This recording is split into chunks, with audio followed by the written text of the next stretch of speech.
Oke, bisa direkam Pak. Sudah. Mulai ya. Baik, Ya. bismillahirrahmanirrahim. Bismillahirrahmanirrahim. Assalamualaikum warahmatullahi wabarakatuh. Alhamdulillah wa syukurillah wa la khala quwata illa billah. Kami dari kelompok 13 mahasiswa Pascasarjana Institut SEBI, Agus Rinwirawan, kemudian Fadlan Karimuddin dan Supriyatno ingin melakukan tugas review makalah atau jurnal. Kali ini kita akan review makalah berjudul Accountability in Zakat Institution, Bibliometric Analysis and Systemic Literature Review. Pada bagian pertama, latar belakang, tujuan penelitian, dan konsep teori yang digunakan, metode riset dan temuan penelitian akan disampaikan oleh Agus Rinwirawan. Kemudian hasil penelitian akan disampaikan oleh Saudara Fadlan Karimuddin. Dan terakhir, arah penelitian selanjutnya, kelebihan dan kekurangan penelitian, dan kesimpulan akan disampaikan oleh Saudara Supriyatno.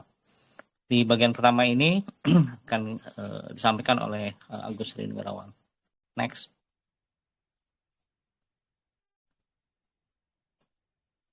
Bahwa latar belakang penelitian ini adalah berawal dari permasalahan lemahnya akuntabilitas lembaga zakat di berbagai negara, khususnya dalam konteks lembaga zakat Islam yang berperan penting dalam pengelolaan dana zakat.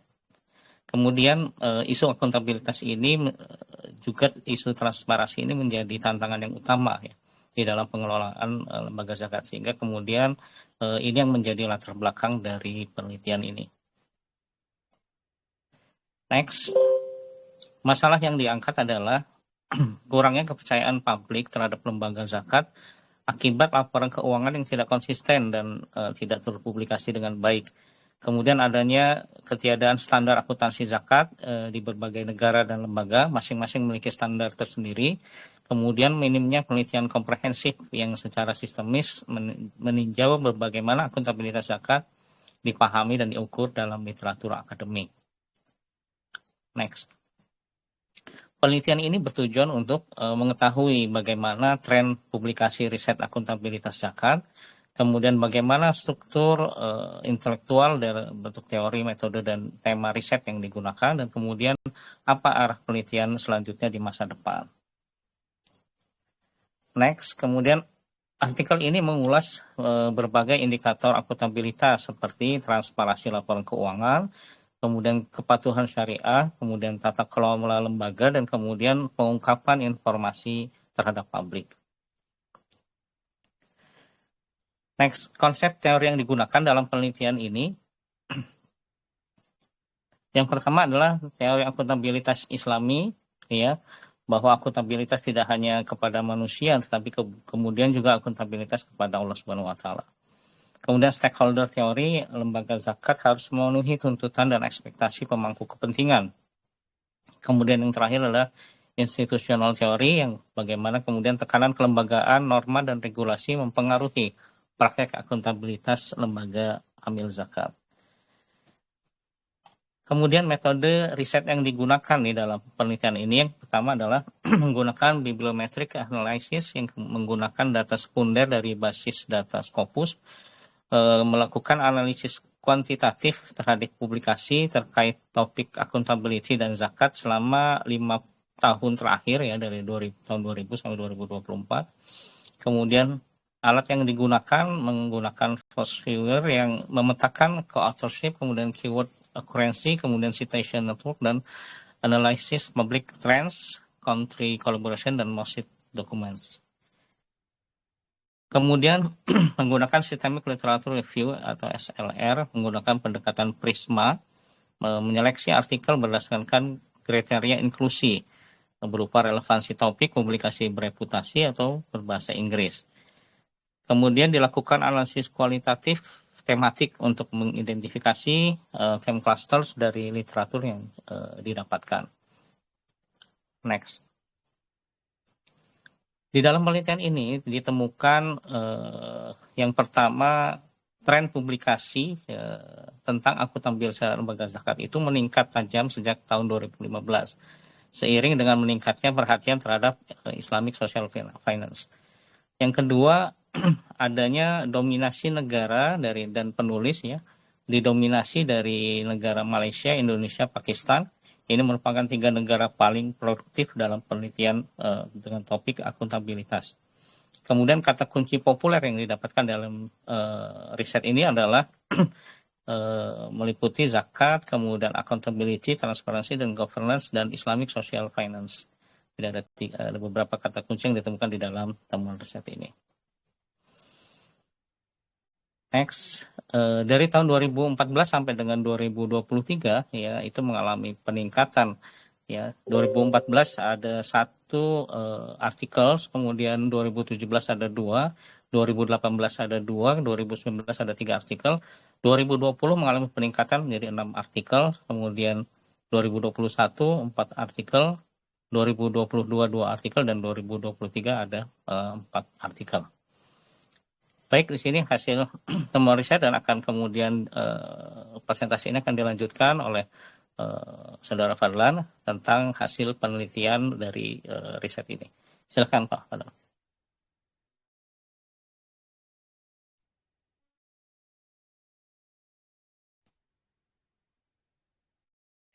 Oke, Bismillah, izin lanjutkan.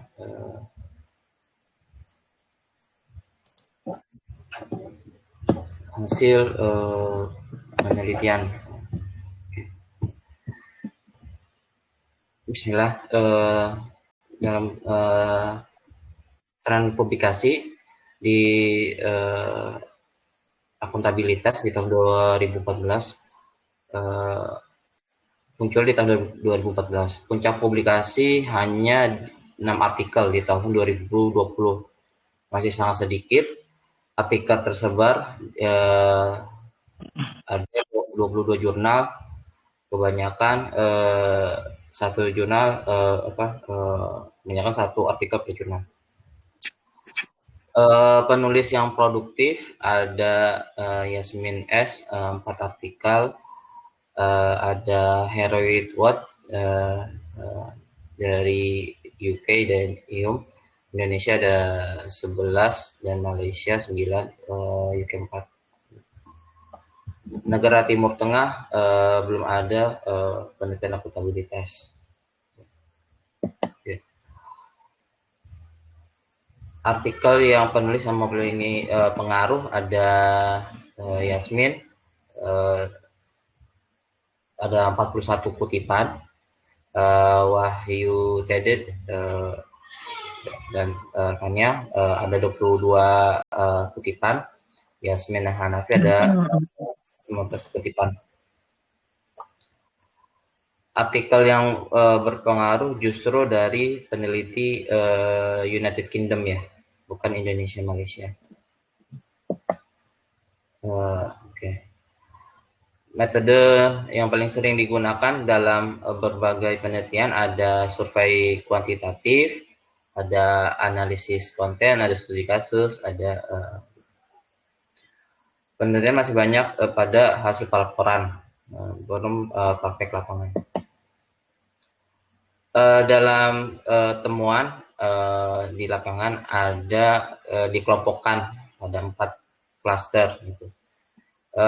Klaster merah yang banyak dibahas terkait akuntabilitas melalui laporan dan kinerja lembaga gitu. Dengan memang berbasis pelaporan keuangan, pengungkapan, dan indeks akuntabilitas. Itu yang paling banyak dibuat penelitian atau jurnalnya. Klaster kedua, klaster hijau terkait transparansi, kepercayaan, dan kepatuhan muzaki gitu. Yang agak menengah ya untuk pembahasan penelitiannya. Faktornya adalah membentuk kepercayaan, pembayaran zakat gitu, retensi dalam pembayaran zakat. 3 ada klaster biru terkait organisasi budaya atau budaya organisasi lembaga zakat, ada legitimasi atau legalnya, dan blockchain. Blockchain ini terkait teknologi ya, sistem bagaimana saling terhubung semua divisi, dari divisi penghimpunan, keuangan, penyaluran, gitu, sampai ke markom gitu. Jadi semua terhubung gitu, tidak terpisah-pisah sehingga uh, dari penghimpunan sampai pelaporan itu berjalan dengan baik dan tidak ada dan miskom secara organisasi. Klaster keempat terakhir ada governance, SDM, digitalisasi zakat gitu. Jadi ada ketentuan kelembagaan, ada untuk SDM gitu, kalau syariah, dan juga digitalisasi zakat gitu. Sekarang dengan zamannya online, jadi peningkatan digital sudah meningkat. Hasil penelitian, teori dan konsep akuntabilitas digunakan, akuntabilitas Islam. Jadi akuntabilitas itu hubungannya yang utama sebenarnya kepada Allah, lalu kepada manusia gitu. Di situ ada pelaporan, ada pengungkapan, ada stakeholder, pelaporan stakeholder, ada agensi, ada pimpinan ya, ada pimpinan lembaga maupun pengawas. Riset masih cenderung normatif, belum praktikal, belum banyak teori modern yang digunakan dalam temuan penelitian. Baihaqi, Jatmiko.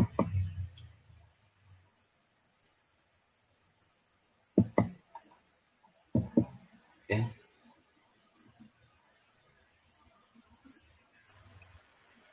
Kesenjangan Pak.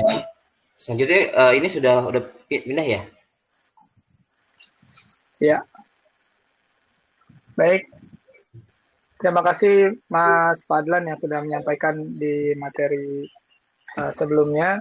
Untuk selanjutnya saya coba menyampaikan terkait dengan materi presentasi dari slide-slide selanjutnya. Jadi yang berikutnya adalah terkait dengan kesenjangan penelitian atau research gap.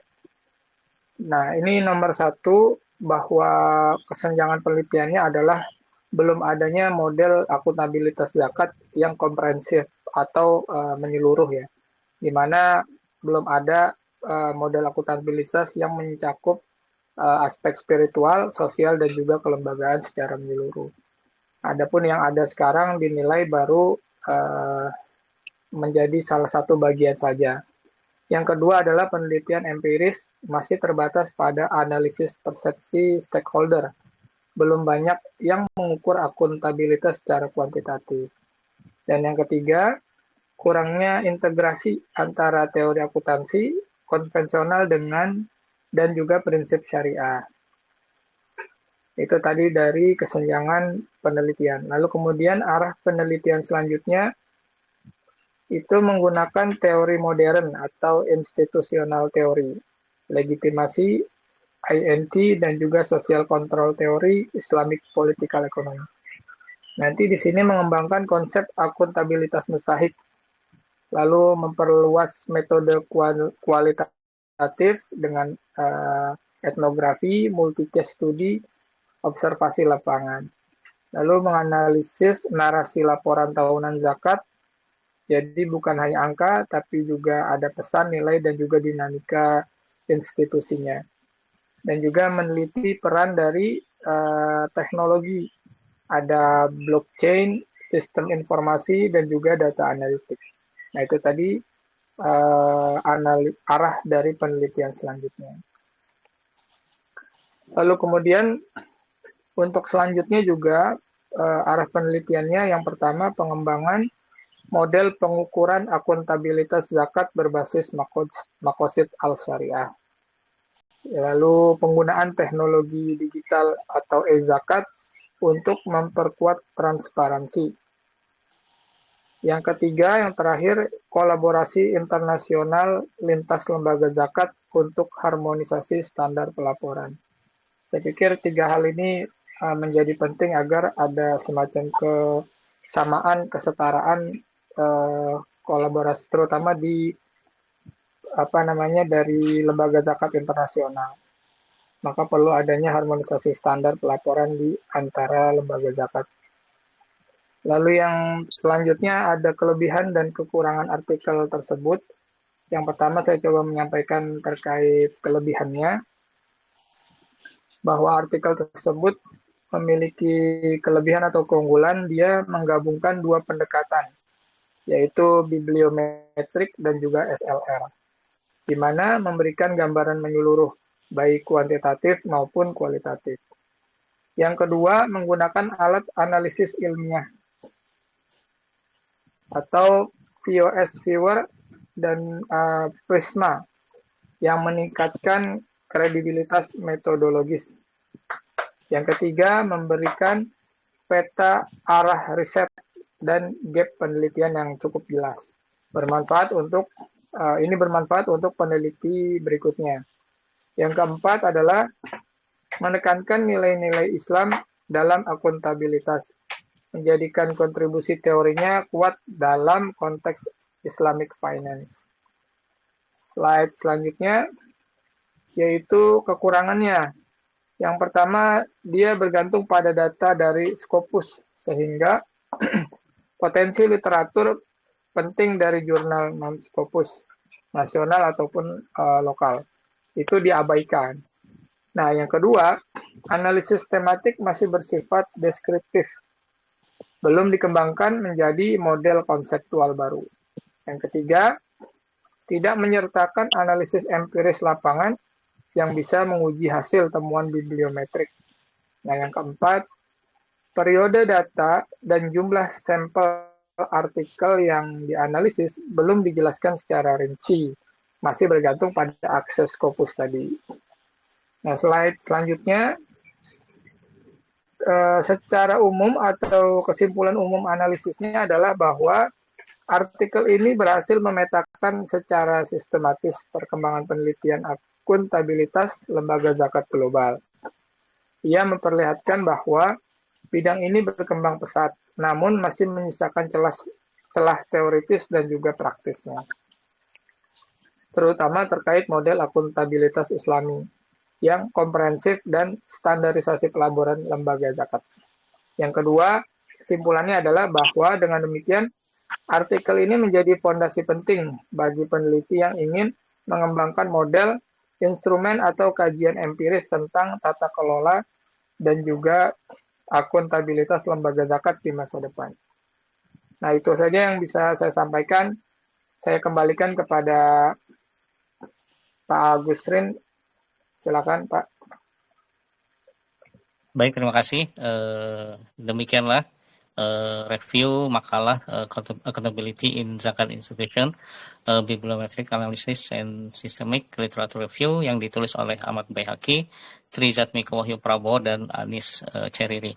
Mudah-mudahan kemudian makalah ini bisa bermanfaat ya bagi perkembangan lembaga zakat dan juga menjadi fondasi untuk penelitian selanjutnya dalam tema tata kelola dan akuntabilitas. Demikian, terima kasih. Assalamualaikum warahmatullahi wabarakatuh. Waalaikumsalam warahmatullahi wabarakatuh.